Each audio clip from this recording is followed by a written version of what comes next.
Hey guys, it's Lizzie. So today I want to talk about crying and negative emotions and how I deal with feeling hurt by different things. So I cry a lot, almost every single day, and a lot of acquaintances who I know probably wouldn't believe that because everyone knows me as the really happy, energetic person who's always smiling and happy. And it's not that I go around faking happiness. I genuinely am like really happy most of the time, but I'm also extremely open and honest with myself about negative emotions. Meaning that when it comes to something that has hurt me, I like to linger on it a lot and think about it more and force myself to feel the pain in all that it is because I want to fully process that emotion. So the way I'll do this is I'll listen to a song on repeat that emulates the emotion of what I'm feeling, and while I'm listening to the song, I'll kind of have a music video in my mind with memories, and so I'll just force myself to think about what happened while I'm listening to the song and crying.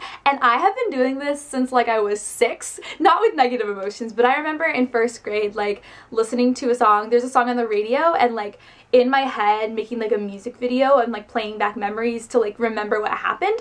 And so this is just a way that I force myself to feel emotions even stronger. Other things I will do to fully feel the emotion is to play songs on guitar that really relate to it, or journal about it, and sometimes I even talk to myself. I will literally go in front of a mirror or just be sitting on my bed and just talk to myself about what happened. And also these YouTube videos, which kind of like talking to myself, really help me process my emotions. And so you can even do this with a friend if you don't have a YouTube channel. Just talking through the emotion and how it has hurt you, that is really healthy to fully feel it and process it. I do not ever block an emotion even if it hurts so much. The only thing I may do is prolong feeling the emotion, and so if I'm about to start crying in the middle of we're in public somewhere, I'll wait till I can be alone and think about it and cry about it. If there's something going on in your life that is hurtful to you and you're not addressing it, that's called blocking an emotion, and that's a really harmful emotional pattern to fall into. Blocking emotions is just horrible, and if you started doing it, please try to get out of that habit now, because if you're noticing that you're already kind of getting into a habit of not letting yourself feel or process things that hurt you, that's going to become entrenched into your emotional reactions and into your relationships with other people, and I think it can even prevent you from becoming emotionally close with people you care about. Blocking emotions is when you're really hurting from something and you push it away, ignore the problem, try to not think about it, instead of addressing it and feeling it. And so initially it'll seem like a good thing because you won't be feeling that extreme emotional pain or hurt, but what will happen instead is this emotional fog will come over you, so you'll start being emotionally apathetic to everything in your life. And what I realized is that if you don't let yourself feel the negative, if you're going through something and you're not letting yourself feel the low emotion, then you're also not going to have the high joy emotion either. You're just going to kind of be at this apathetic equilibrium. In exchange for feeling that, you just feel emotionally numb. And I haven't been through anything extremely traumatic. I haven't been raped. I haven't had a close family member die. I haven't had any huge emotional things happen to me, and so I feel bad almost saying this because I know other people have hurt so much and I do not understand it, but you really have to be brave and let yourself feel it, even if it feels completely overwhelming and you just don't, you can't, it just feels so painful that you can't feel it. You have to just be brave and force yourself to think about it and cry about it and feel it, or you're gonna never process it or get past it or heal from it. I've come to realize that it takes a lot more strength to fully feel than to push away the tears and the hurt. And it's scary. Crying for me sometimes feels so overwhelming and low and broken, but afterwards, after I cry and address that emotion, I am able to feel so happy that day. And honestly, I am a really happy person. Even on days when I'm crying so much, after I cry, I'm able to get back to feeling really, really, really joyful. And that's what I'm known for, how happy happy I always seem to people, and it's not just like I seem happy, I am happy, I feel happy. And so is it a coincidence that as someone who cries so much, I'm also the one who people are labeling as like so happy all the time? I don't think so. I think that because I've become so comfortable with crying and honest with myself about how I'm feeling, I'm able to just like deal with painful things and then move on to being happy. Feeling emotions is something I value because it's what makes us human. The fear and the silliness and the rejection and the disappointment and the excitement and the craziness and the loss and the joy and the embarrassment and the failure and the compassion and the empathy and the acceptance and the protection and the love. Feeling all of these things throughout your life is what means you're alive. Some of you guys might be watching this video and thinking, I am not like Lizzie at all. I just like don't feel those emotions. And my best friend who I live with, Fallon, she doesn't have the emotional extremes that I have. And I actually found an article about this the other day, and it was talking about emotional intensity, and it's a personality trait in some people. One of the parts of emotional intensity is called overexcitability, and that's so true when it comes to me because I get so excited and so happy by so many different things. And then another part of that was this like extreme empathy, which I definitely feel because when I read some of your messages, I start crying. There's a quote on the website that explains it really well. A different way of experiencing the world. Vivid, absorbing, encompassing, complex, commanding. A way of being quiveringly alive. That's my whole life. Everything is intense and amazing or horrible, and it's just how it's always been for me. I'm really passionate about things. I'm really intense. I'm really serious, but also really silly. Everyone has a different emotional level, and so you being honest with yourself and with other people in your life about your emotions is going to just look a lot different than how I process my emotions and feel my emotions. But I just think that you need to get to a point where you appreciate getting hurt by people in your life and hurt by experiences, because that means that you care. The more invested you are in relationships and activities, the harder you fall, and the more you'll get hurt from disappointment or rejection. And I think it is beautiful to care so much that things are able to really hurt you, and it makes me sad for people who are so scared of getting hurt that they just kind of like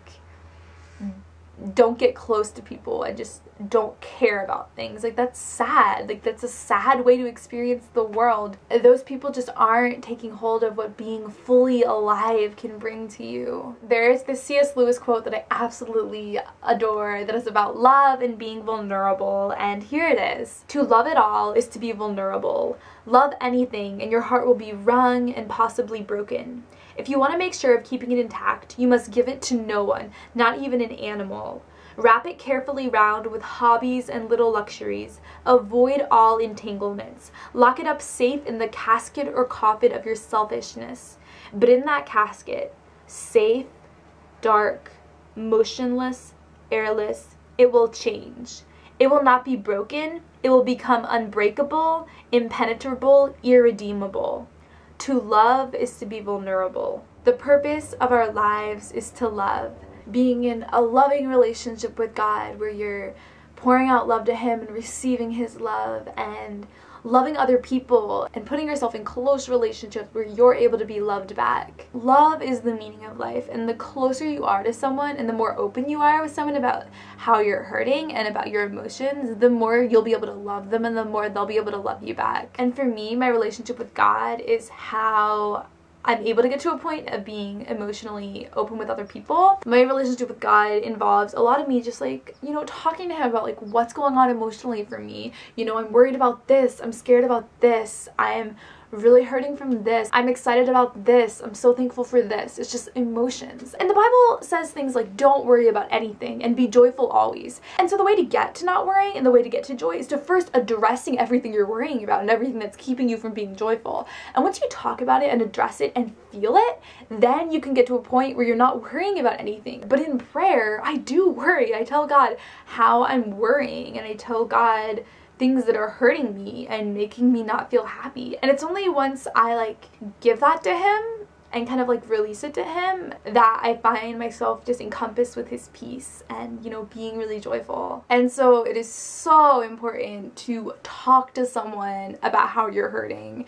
I get hundreds of messages from people who live 2,000 miles away from me or live in different countries, and they're telling me all these things that have hurt them and that they're like crying about, and like that is causing them so much emotional like stress right now, and they haven't told anyone else in their life, but they're telling me. And the reason that people trust me so much is because I am emotionally open with you guys about my life, and so people feel safe being emotionally open back. And so all of you can apply that to your friendships and to all your relationships in your life, where like if you're the first person to open up and to be authentic about what's actually going on, other people will start copying that and feeling safe to be genuine. But to all the people who are messaging me but then staying silent, to the people in your life, I promise there are people in your life who love you, and they might not be able to show you love. They might not be able to make you feel loved, but they love you and they want to be able to help you and to encourage you. And you know, there's some people in my life who I'm really close to, but who do not know how to give me emotional support. And I don't know if it's a difference in love languages or just like a miscommunication, but there's some people who will love you and not know how to help you when you're hurting. I, in the past, haven't been able to help my best friends when they've been hurting. I just haven't known what to do. But it's still important to just get it out and to talk to them about it and to make them aware of how you're hurting. And maybe the only thing they'll be able to do is help you sign up for counseling and pray for you. But prayer is way more effective than anything they might say to you or do for you.